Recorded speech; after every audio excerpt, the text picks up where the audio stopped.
श्री शिवाय नमस्तुभ्यम। हर हर महादेव भक्तों।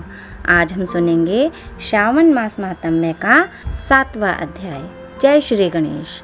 सावन का महीना भगवान शिव को अत्यंत प्रिय है और इसमें बृहस्पतिवार का व्रत और कथा सुनने से भगवान शिव और विष्णु दोनों की कृपा प्राप्त होती है। सावन के महीने में बृहस्पतिवार व्रत कथा सुनने से न केवल व्यक्तिगत जीवन में सुख शांति आती है, बल्कि यह कथा भगवान शिव और विष्णु के प्रति भक्ति और श्रद्धा बढ़ाने में भी सहायक है। बृहस्पतिवार के व्रत में केले का पूजन करना चाहिए।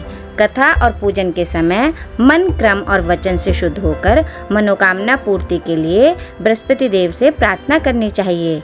मेरी इच्छाओं को बृहस्पति देव अवश्य पूरा करेंगे, ऐसा मन में दृढ़ विश्वास रखना चाहिए।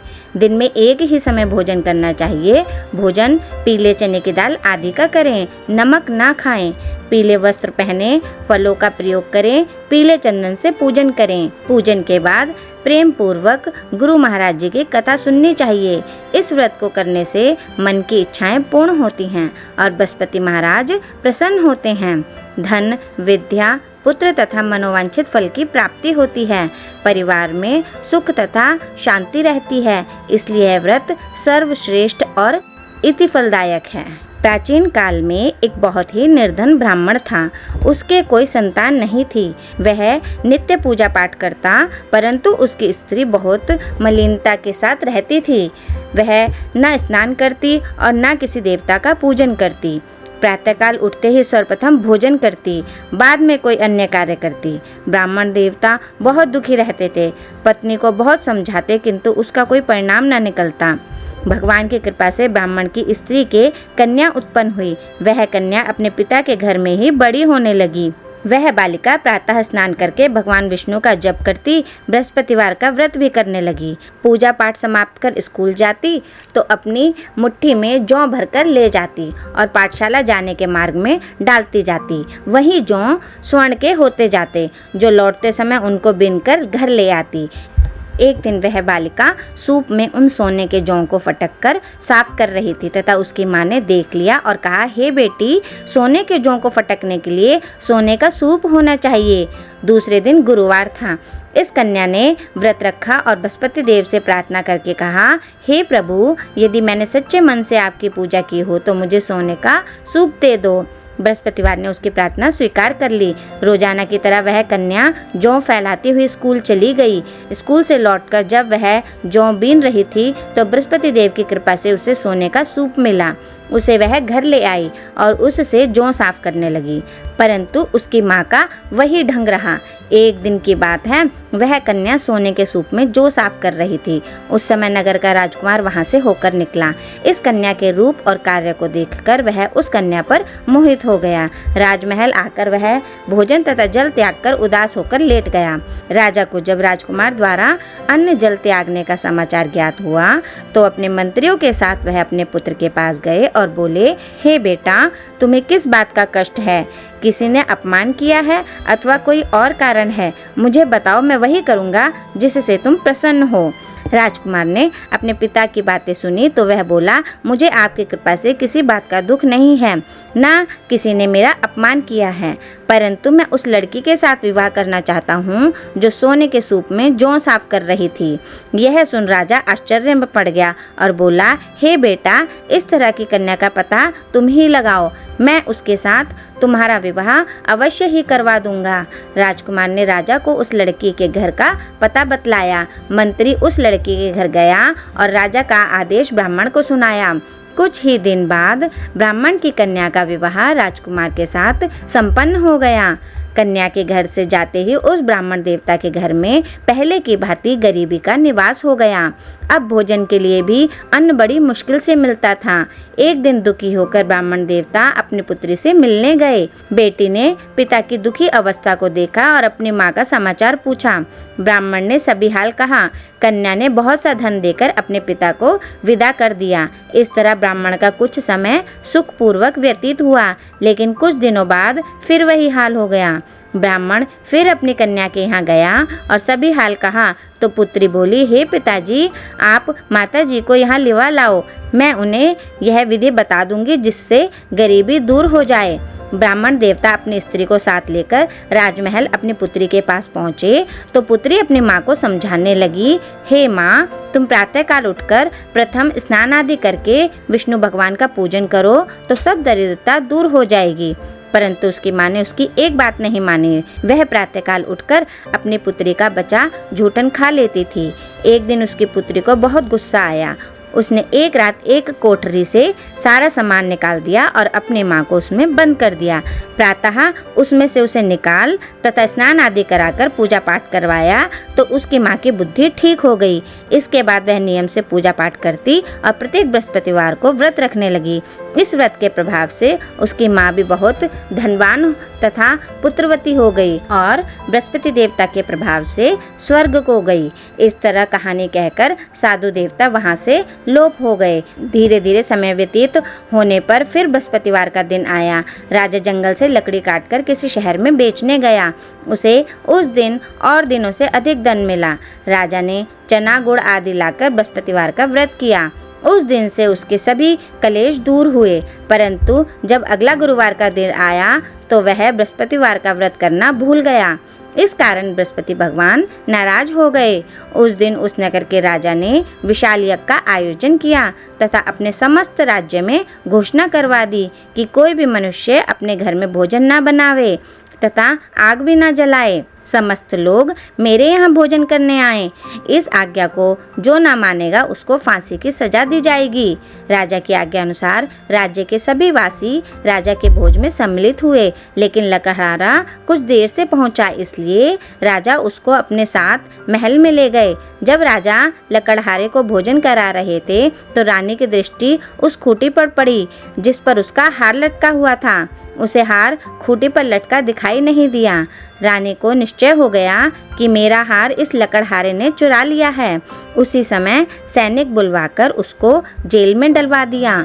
जब लकड़हारा जेल खाने में गया तो बहुत दुखी होकर विचार करने लगा कि जाने कौन से पूर्व जन्म के कर्म से मुझे यह दुख प्राप्त हुआ है, और उसी साधु को याद करने लगा जो जंगल में मिला था। तत्काल बृहस्पति देव साधु के रूप में प्रकट हो गए और उसकी दशा को देखकर कहने लगे, अरे मूर्ख, तूने बृहस्पति देव की कथा नहीं की, इसी कारण तुझे दुख प्राप्त हुआ है। अब चिंता मत कर, बृहस्पतिवार के दिन जेल खाने के दरवाजे पर 4 पैसे पड़े मिलेंगे।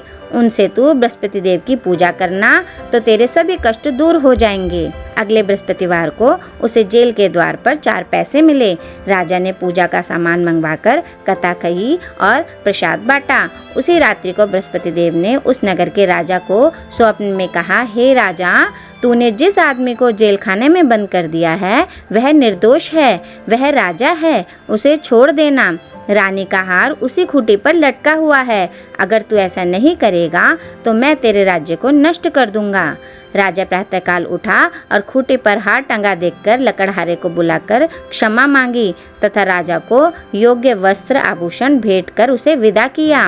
गुरुदेव की आज्ञा अनुसार राजा अपने नगर को चल दिया। राजा जब नगर के निकट पहुंचा तो उसे बड़ा ही आश्चर्य हुआ। नगर में पहले से अधिक बाग, तालाब, कुएं तथा बहुत सी धर्मशालाएं, मंदिर आदि बने हुए थे। राजा ने पूछा कि यह किसका बाग और धर्मशाला है। तब नगर के सब लोग कहने लगे कि यह सब रानी और दासी द्वारा बनाए गए हैं। राजा को आश्चर्य हुआ और गुस्सा भी आया। जब रानी ने यह खबर सुनी कि राजा आ रहे हैं तो उसने अपनी दासी से कहा, हे दासी, देख, राजा हमको कितनी बुरी हालत में छोड़ गए थे। वह हमारी ऐसी हालत देखकर लौट ना जाएं, इसलिए तू दरवाजे पर खड़ी हो जा। रानी की आज्ञा अनुसार दासी दरवाजे पर खड़ी हो गई। जब राजा आए तो उन्हें अपने साथ महल में लिवा लाई। जब राजा ने क्रोध करके अपनी तलवार निकाली और पूछने लगा, बताओ यह धन तुम्हें कैसे प्राप्त हुआ? तब रानी ने बताया, हमें यह सब धन बृहस्पति देव के व्रत के प्रभाव से प्राप्त हुआ है। राजा ने निश्चय किया कि 7 रोज बाद तो सभी बृहस्पति देव का पूजन करते हैं, परंतु मैं रोजाना दिन में 3 बार कथा कहा करूंगा तथा रोज व्रत किया करूंगा। अब हर समय राजा के दुपट्टे में चने की दाल बंधी रहती तथा दिन में 3 बार कथा कहता। एक रोज राजा ने विचार किया कि चलो अपनी बहन के यहाँ हो आऊं। इस तरह का निश्चय कर राजा घोड़े पर सवार हो अपनी बहन के यहाँ चल दिया। मार्ग में उसने देखा कि कुछ आदमी एक मुर्दे को लिए जा रहे हैं। उन्हें रोक कर राजा कहने लगा, अरे भाइयों, मेरी बृहस्पति की कथा सुन लो। वे बोले, लो, हमारा तो आदमी मर गया और इसको अपनी कथा की पड़ी है। परंतु कुछ आदमी बोले, अच्छा कहो, हम तुम्हारी कथा भी सुनेंगे। राजा ने दाल निकाली और कथा कहनी शुरू कर दी। जब कथा आधी हुई तो मुर्दा हिलने लगा और जब कथा समाप्त हुई तो राम राम करके वह मुर्दा खड़ा हो गया। राजा आगे बढ़ा, उसे चलते चलते शाम हो गई। आगे मार्ग में उसे एक किसान खेत में हल चलाता मिला। राजा उससे बोला, अरे भैया, तुम मेरी बृहस्पतिवार की कथा सुन लो। किसान बोला, जब तक मैं तेरी कथा सुनूंगा तब तक 4 हरैया जोत लूंगा। जा, अपनी कथा किसी और को सुना। राजा आगे चलने लगा। राजा के हटते ही बैल पछाड़ खाकर गिर गया तथा किसान के पेट में बहुत जोर से दर्द होने लगा। उसी समय किसान की पत्नी रोटी लेकर आई। उसने जब यह देखा तो अपने पुत्र से सब हाल पूछा। बेटे ने सभी हाल बता दिया। बुढ़िया दौड़ी दौड़ी उस घुड़सवार के पास गई और उससे बोली, मैं तेरी कथा सुनूंगी, तू अपनी कथा मेरे खेत पर ही चलकर कहना। राजा ने लौटकर बुढ़िया के खेत पर जाकर कथा कही, जिसके सुनते ही बैल खड़े हो गए और किसान के पेट का दर्द भी बंद हो गया। राजा अपनी बहन के घर पहुंच गया। बहन ने भाई की खूब मेहमानी की। दूसरे रोज प्रातःकाल राजा जागा तो वह देखने लगा कि सब लोग भोजन कर रहे हैं। राजा ने जब अपनी बहन से पूछा, ऐसा कोई मनुष्य है जिसने भोजन नहीं किया हो, जो मेरी बृहस्पतिवार की कथा सुन ले? तो बहन बोली, हे भैया, यह देश ऐसा ही है। पहले यहाँ के लोग भोजन करते हैं, बाद में अन्य काम करते हैं। अगर पड़ोस में कोई हो तो देख आती हूँ। ऐसा कहकर बहन देखने चली, परंतु उसे कोई भी ऐसा व्यक्ति नहीं मिला जिसने भोजन न किया हो। वह एक कुम्हार के घर गई जिसका लड़का बीमार था। उसे मालूम हुआ कि उसके यहाँ 3 दिन से किसी ने भोजन नहीं किया है। रानी ने अपने भाई की कथा सुनने के लिए कुमार से कहा। वह तैयार हो गया। राजा ने जाकर बृहस्पतिवार की कथा कही, जिसको सुनकर उसका लड़का ठीक हो गया। अब तो राजा की प्रशंसा होने लगी। एक दिन राजा ने अपनी बहन से कहा, हे बहन, मैं अपने घर जाऊंगा, तुम भी तैयार हो जाओ। राजा की बहन ने अपनी सास से अपने भाई के साथ जाने की आज्ञा मांगी। सास बोली, चली जा, परंतु अपने लड़के को मत लेके जाना, क्योंकि तेरे भाई के यहाँ कोई संतान नहीं होती है। बहन ने अपने भाई से कहा, हे भैया, मैं तो चलूंगी, परंतु कोई बालक नहीं जाएगा। राजा ने कहा, जब कोई बालक नहीं चलेगा तब तू ही क्या करेगी? दुखी मन से राजा अपने नगर को लौट आया।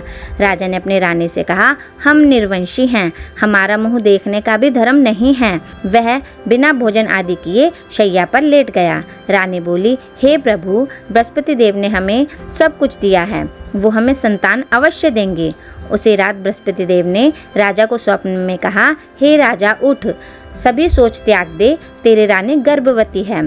राजा को यह जानकर बड़ी खुशी हुई। 9वें महीने रानी के गर्भ से एक सुंदर पुत्र पैदा हुआ।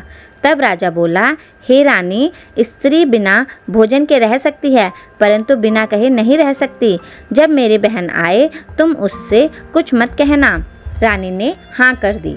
जब राजा की बहन ने यह शुभ समाचार सुना तो वह बहुत खुश हुई तथा बधाई लेकर अपने भाई के घर आई। तभी पत्नी ने कहा, घोड़ा चढ़कर नहीं आई, गधा चढ़ी आई। राजा की बहन बोली, भाई, मैं इस प्रकार ना कहती तो तुम्हें औलाद कैसे मिलती? बृहस्पति देव ऐसे ही हैं, जैसे जिसके मन में कामनाएं हैं सभी की पूर्ण करते हैं। जो सद्भावना पूर्वक बृहस्पतिवार का व्रत करता है एवं कथा पढ़ता है अथवा सुनता है और दूसरों को सुनाता है, बृहस्पति देव उसकी सभी मनोकामनाएं पूर्ण करते हैं। बृहस्पति देव उनकी सदैव रक्षा करते हैं। जैसे सच्ची भावना से राजा और रानी ने बृहस्पति देव की कथा का गुणगान किया, उनकी सभी इच्छाएं बृहस्पति देव ने पूर्ण की। इसलिए सबको कथा सुनने के बाद प्रसाद लेकर जाना चाहिए। हृदय से उसका मनन करते हुए जयकारा बोलना चाहिए। श्रावण मास महात्म्य का 7वां अध्याय संपूर्ण। श्री शिवाय नमस्तुभ्यम। हर हर महादेव भक्त।